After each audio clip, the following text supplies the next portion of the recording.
Buenas tardes, jóvenes, ¿qué tal? Mucho gusto estar con ustedes acá. Vamos a comenzar entonces con esta clase, si se quiere, diferida. Y bueno, pues continuamos con lo que es el tema 4, perdón. Unidad 4, tema 3, realmente, es donde nos vamos a basar en esta clase. Así pues, tenemos lo que es la admisión de la demanda y el ejercicio de la potestad saneadora del juez de sustanciación, mediación y ejecución, que conocemos como el juez SME. Esta facultad saneadora del juez de sustanciación, mediación y ejecución, pues, tiene como destino una potestad correctora al nivel de demanda.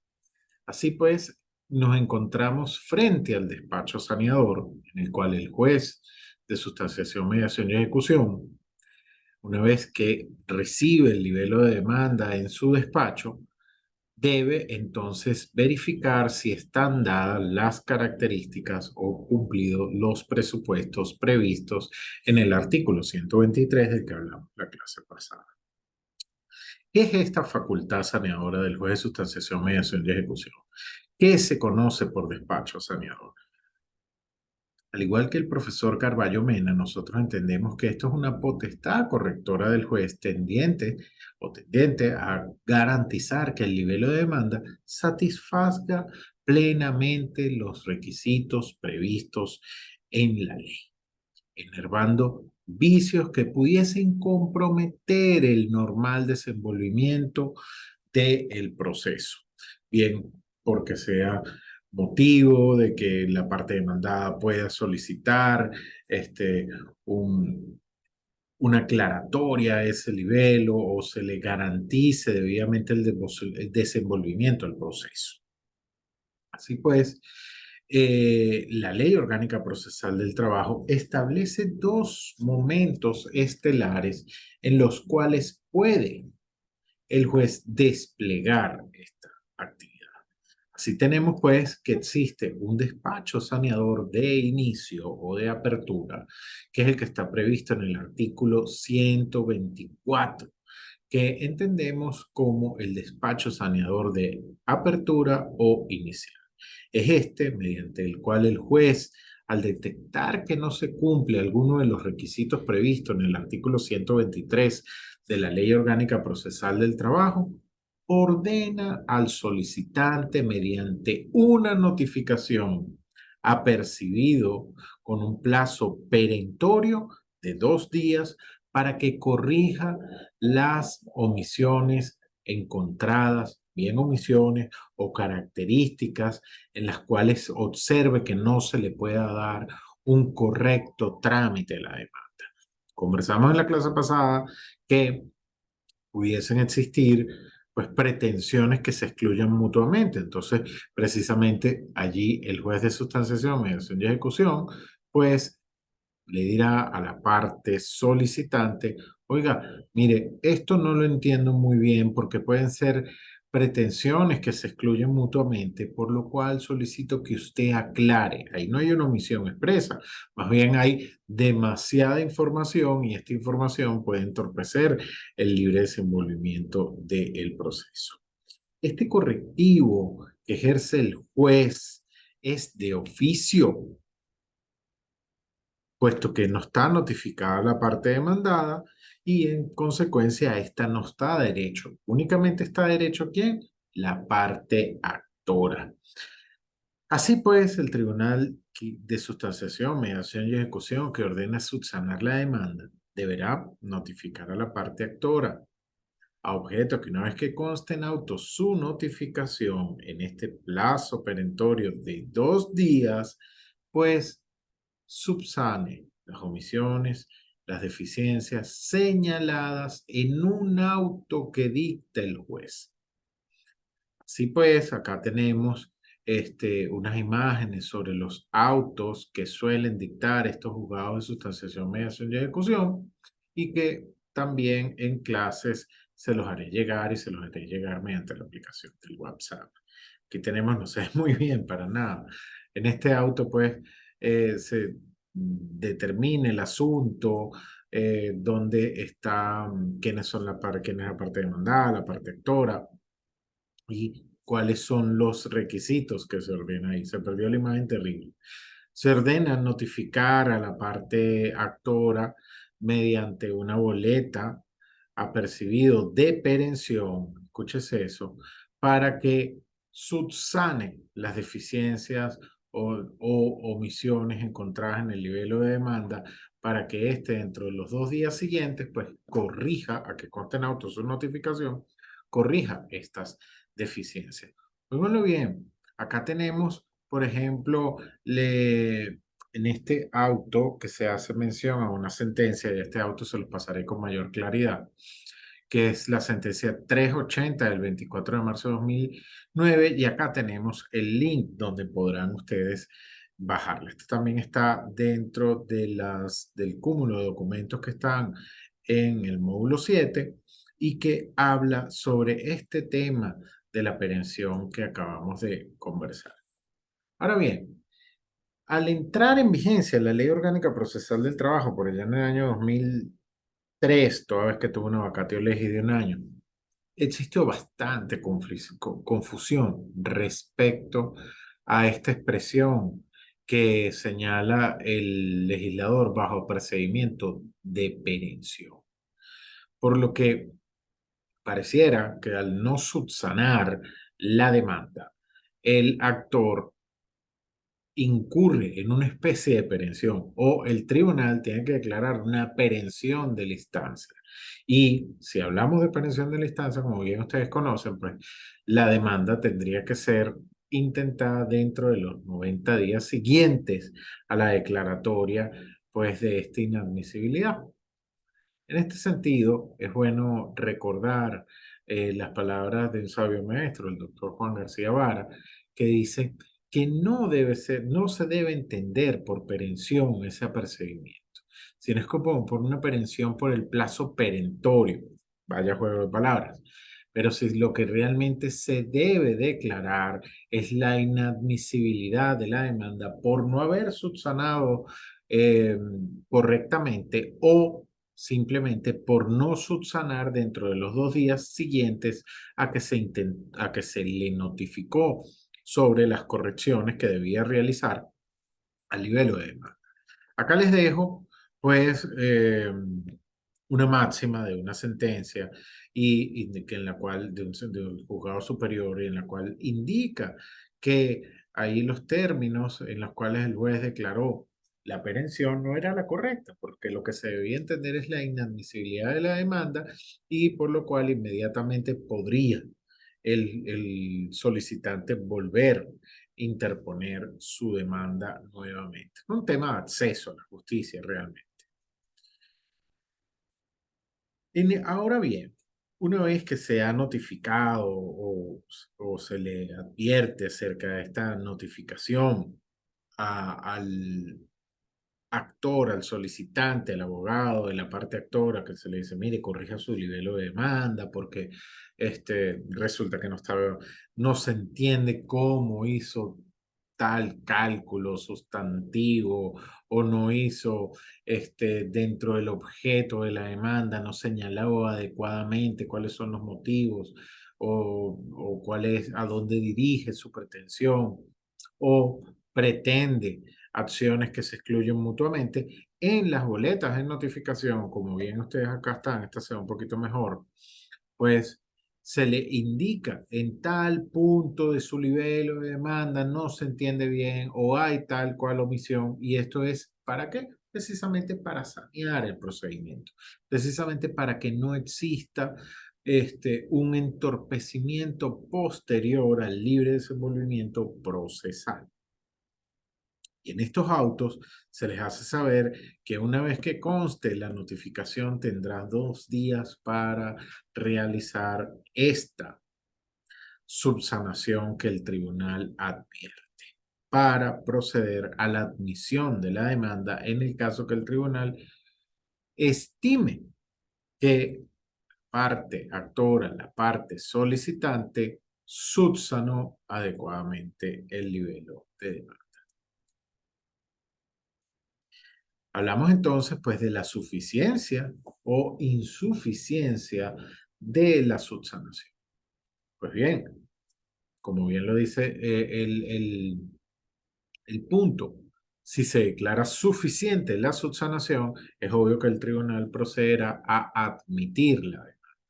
Ahora bien, si el tribunal considera que la subsanación es insuficiente, pues declarará inadmisible la demanda. Ahora bien, declarada suficiente la subsanación, dispone el artículo 124 de la Ley Orgánica Procesal del Trabajo que el juez competente comprueba que el escrito liberal cumple con los requisitos previstos en los requisitos anteriores, dice ese artículo 123, procederá a la admisión dentro de los 2 días de despacho siguientes a su recibo. En caso contrario, ordenará al solicitante con el procedimiento de perención que corrija el nivel de demanda dentro del lapso de 2 días siguientes a la fecha que a tal fin se le practique la notificación. En todo caso, la demanda deberá ser declarada admitida o declarada inadmisible dentro de los 5 días hábiles al recibo del nivel por el tribunal que conocerá de la misma. Y la decisión sobre la inadmisibilidad de la demanda deberá ser publicada el mismo día en que se verifique. También, una vez que el tribunal verifica que se dan los requisitos que el presentante, el nivelista, quien redactó el nivel de demanda y cumple con todas las características previstas o con todos los presupuestos solicitados en el artículo 123, procederá entonces a la admisión de la demanda con un auto que usualmente es así.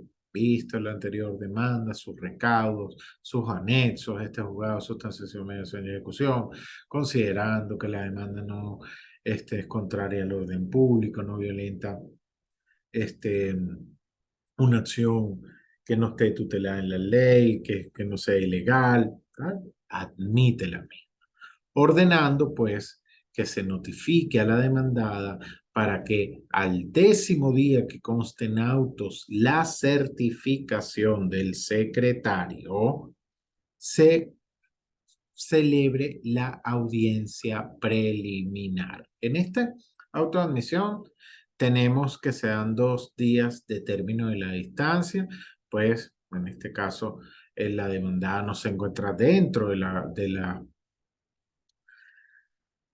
la competencia territorial del tribunal, ¿no? Artículo 30, ¿se acuerdan que conversamos al respecto? Bueno, pero si en el caso de que está dentro de la competencia territorial del tribunal, pues no debería dar estos 2 días de distancia, toda vez que está dentro de la competencia territorial del tribunal. Aquí no habría la necesidad de tampoco liberar un exhorto. Colocamos eso allí como para que vean pues cuáles son los tipos de autos de admisión a la demanda que hay a este respecto. Asimismo, cabe preguntarse, bueno, ¿hay posibilidad en el juicio laboral de reformar la demanda?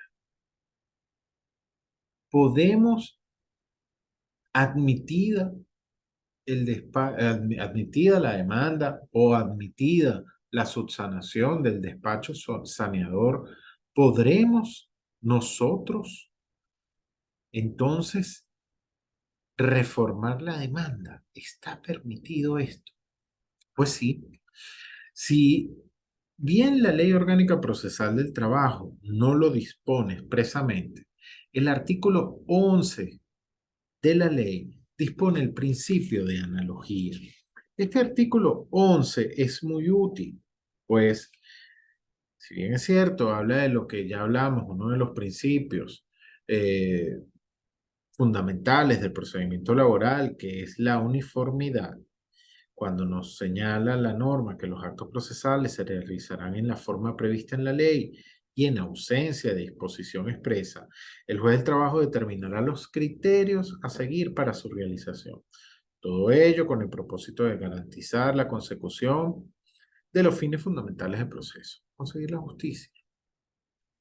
A tal efecto, el juez podrá aplicar analógicamente disposiciones procesales establecidas en el ordenamiento jurídico, teniendo en cuenta el carácter tutelar del derecho sustantivo y adjetivo del derecho del trabajo, cuidando que la norma aplicada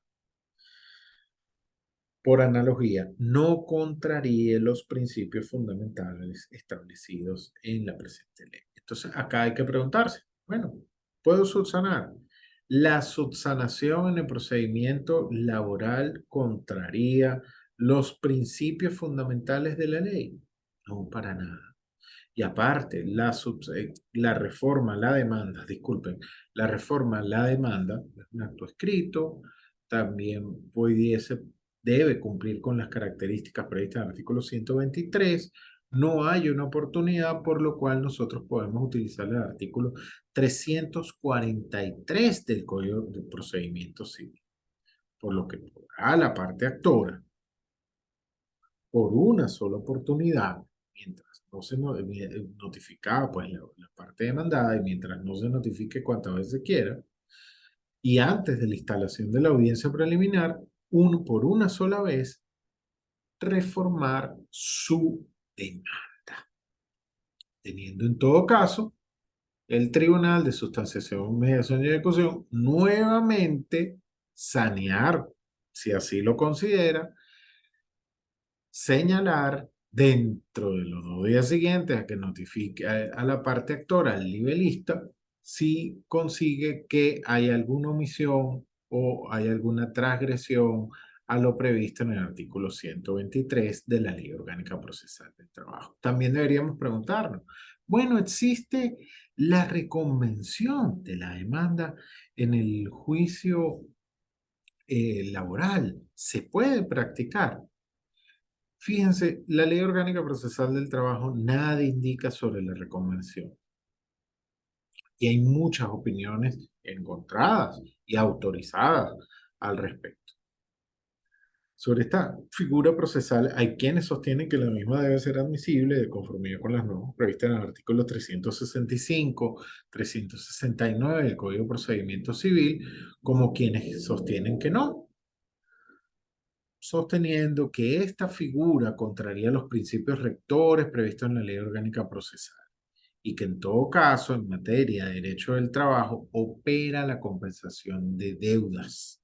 Todo ello de conformidad con lo previsto en el artículo 154 de la Ley Orgánica del Trabajo, los trabajadores y las trabajadoras. Antes estaba previsto en el artículo 165 de la Ley Orgánica del Trabajo, 1997. En ese sentido, es necesario consultar las sentencias 1530 del 15 de octubre del año 2009 y la 1221 del 21 de julio del año 2009, dictadas ambas por la Sala de Casación Social, en las cuales la Sala consideró que si el actor debía cantidad de dinero a la demandada, esta fácilmente podría plantear la recompensación de deudas y no la recompensación. Es decir, que la Sala de Casación Social estima que la reconvención en materia del derecho procesal del trabajo no tiene cabida y no debería ser aplicable en sujeción a los principios que inspiran la Ley Orgánica del Trabajo. Sin embargo, la doctrina y muchos opinamos que pudiese ser claramente aplicable la reconvención en los procedimientos laborales. Y me gustaría mucho escucharlos en clase sobre qué opinan al respecto, si es posible esta reconvención.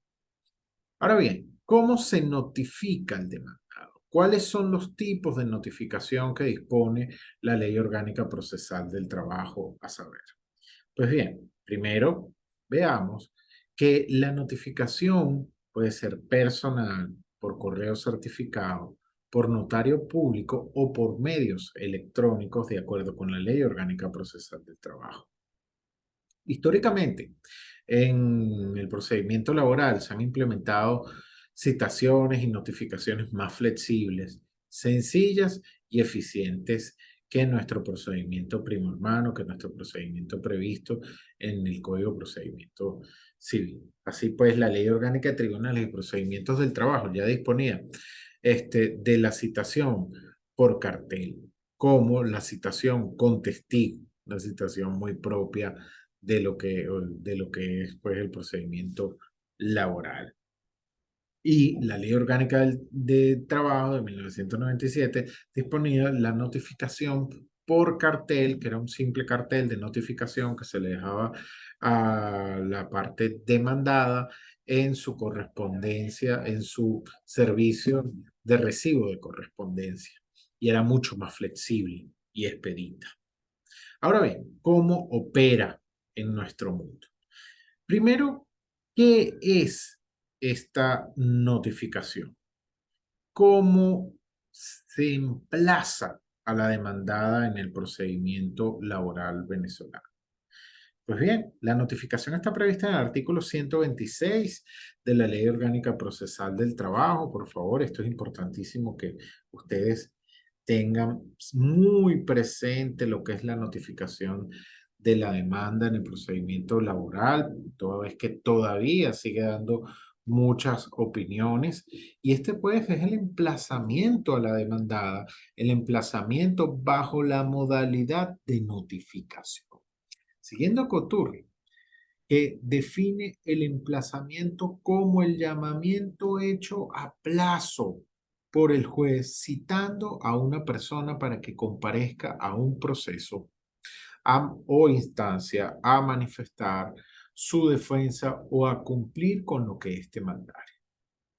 Sí, la Ley Orgánica Procesal del Trabajo lo dispone en el artículo 126 cuando dice que admitida la demanda, se ordenará la notificación del demandado mediante un cartel que indicará el día, la hora acordada para la celebración de la audiencia preliminar, el cual será fijado por el alguacil a la puerta de la sede de la empresa, entregándole una copia del mismo al empleador o consignándolo en su secretaría o en su oficina receptora de correspondencia si lo hubiere. El alguacil dejará constancia en el expediente de haber cumplido con lo prescrito en este artículo y los datos relativos a la identificación de la persona que recibió la copia del cartel. Y aquí importantísimo, el día siguiente al de la constancia que ponga el secretario en autos de haber cumplido dicha actuación, comenzará a contarse el lapso de comparecencia del demandado. Esto es importantísimo porque es un acto fundamental. ¿Cuál es el acto fundamental acá? La constancia del secretario que ponga en autos que se cumplieron los presupuestos previstos en el artículo 126 de la Ley Orgánica Procesal del Trabajo. Tres palabras, por favor, acuérdense de eso siempre. Certificación del secretario.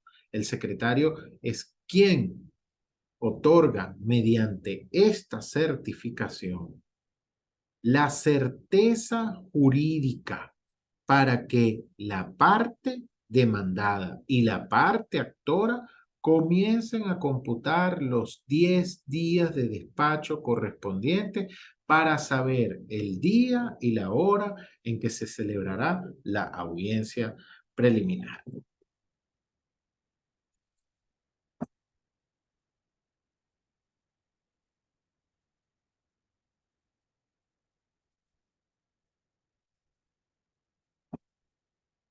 De igual modo, puede darse, de acuerdo con el artículo 126, por notificado aquella persona que tenga mandato expreso para ello.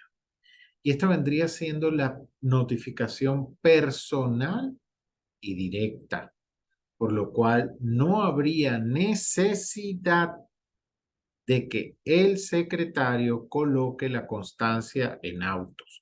Es decir, si yo, abogado de la parte demandada, con poder suficiente, llego, me doy por notificado de la demanda, esa actuación la estoy haciendo ante el secretario, por lo que es ipso facto en ese momento que ya comienza a correr los lapsos para la comparecencia a la audiencia preliminar. En el tribunal podrá notificar, de acuerdo con el artículo 126, bien por solicitud de parte o bien de oficio, la notificación del demandado por los medios electrónicos de los cuales disponga, siempre y cuando estos le pertenezcan, dice la ley. A tales efectos, el tribunal deberá realizar la certificación de la notificación y procederá de acuerdo con lo establecido en la ley de mensaje de datos y firmas electrónicas en todo cuanto sea aplicable, atendiendo siempre a los principios de inmediatez, brevedad y celeridad previstos en la ley. A todo evento, el juez dejará constancia en el expediente que efectivamente se materializó la notificación del demandado al día siguiente de la certificación anteriormente referida. Comenzará a correr el lapso para la comparecencia de las partes de la audiencia preliminar. Bueno, esta es la notificación por medios electrónicos y acá la Ley Orgánica Procesal del Trabajo me parece que se quedó en el tiempo, porque apostó a que tal vez la ley de mensajes de datos y firmas electrónicas y la certificación que se pretendía con esta ley iba a ser más efectiva. Lamentablemente no, y con correos electrónicos como Gmail, como correos electrónicos como Yahoo y estos correos electrónicos cuyos servidores no son de nuestro control, pues lamentablemente no se pueden certificar por la ley de mensaje de datos y firmas electrónicas. Ahora bien, si una empresa se registra en el SUSERTE y tiene un correo CanTV, creo que podrían darse los presupuestos para que el juez pues certificase una notificación conforme a esta ley. Otra de las notificaciones que también puede gestionarse a través del artículo 126 o otra de las gamas o los catálogos de notificaciones previstas en la ley es la notificación que se gestione por el mismo demandante o su apoderado mediante un notario público de la jurisdicción del tribunal. Esto es, pues, que se solicite la boleta y con esta se haga la solicitud ante el notario de la jurisdicción o competencia territorial correspondiente y se practique esta notificación, bien, pues con un acto notarial. Acá, pues, una vez que se practique como un justificativo de perpetua memoria, con el notario o el funcionario a quien el notario designe, pues, y se evacúe esta solicitud hecha por el notario que tiene fe pública, se consignará en el expediente, el secretario verificará que se cumplieron todas las características y por tanto certificará. Y una vez que certifique, de ahí nace pues el lapso procesal correspondiente que da certeza jurídica para comparecer a la audiencia preliminar.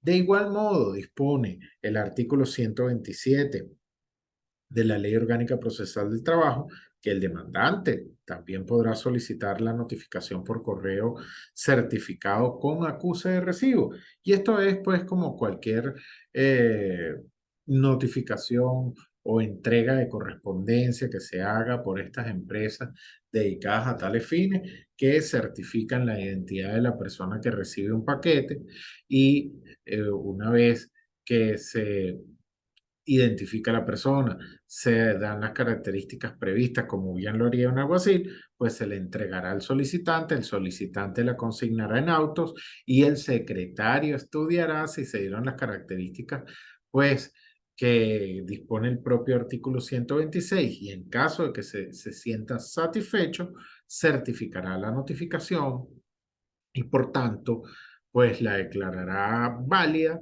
y al certificar dejará constancia que a partir de esta certificación se comenzarán a computar los 10 días de despacho siguientes para que comparezcan las partes a la audiencia preliminar.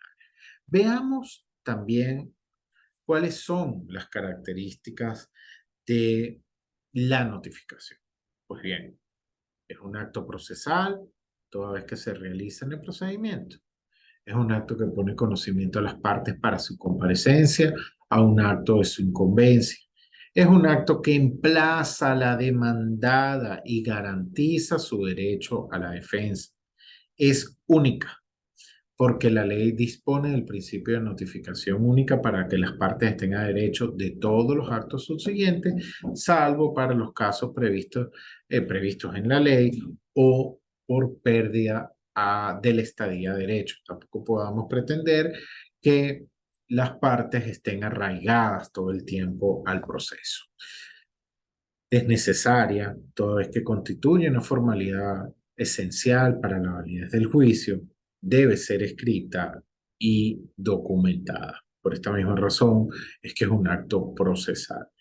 ¿Cuáles son sus efectos? No confundir los efectos de la notificación con sus características. Bueno, pone a derecho a las partes, determina la prevención colocando el primer órgano jurisdiccional competente, inicialmente que a los demás del conocimiento de una causa.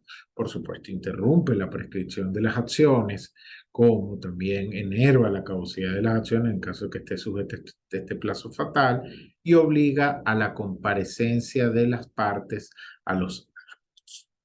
Hemos hablado que las formas son por cartel, la notificación personal y directa.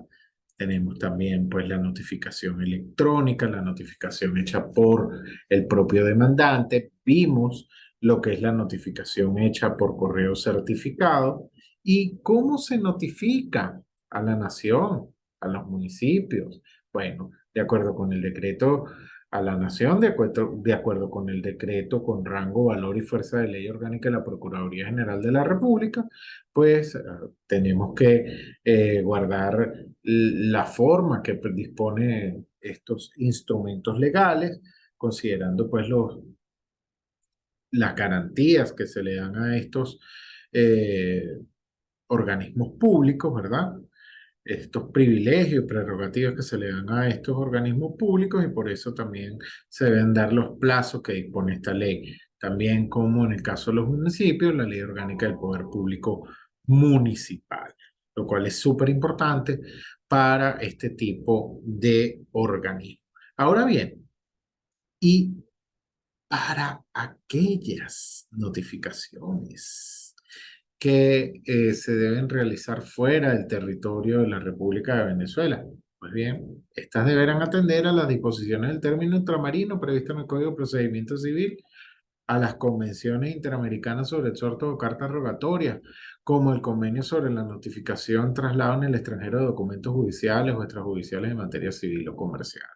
Para practicar estas notificaciones hay que librar pues la rogatoria correspondiente a este, los organismos correspondientes, hacerlo a través del Ministerio de Interiores y Exteriores, liberar la revocatoria correspondiente y una vez que eso llegue nuevamente acá, pues tener por notificada a la parte demandada toda vez que no tiene su domicilio en el país. Pues bien, jóvenes, ya vamos a continuar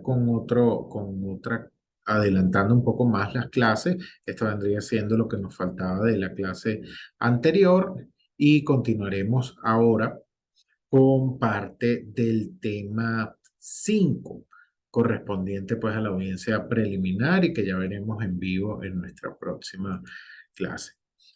Mucho gusto y estudien con pasión.